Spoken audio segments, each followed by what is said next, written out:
اعوذ باللہ من الشیطان الرجیم بسم اللہ الرحمن الرحیم وقال رجل مؤمن من آل فرعون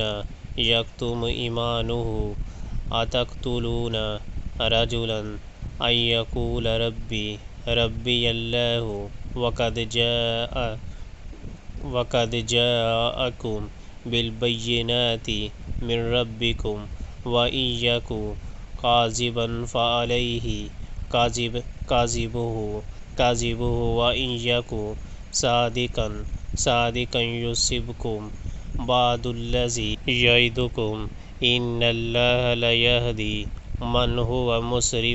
مسرف کذاب۔ اس موقع پر آل فرعون میں سے ایک مومن شخص جو اپنا ایمان چھپائے ہوئے تھا بول اٹھا، کیا تم ایک شخص کو صرف اس بنا پر قتل کر دو گے کہ وہ کہتا ہے میرا رب اللہ ہے، حالانکہ وہ تمہارے رب کی طرف سے تمہارے پاس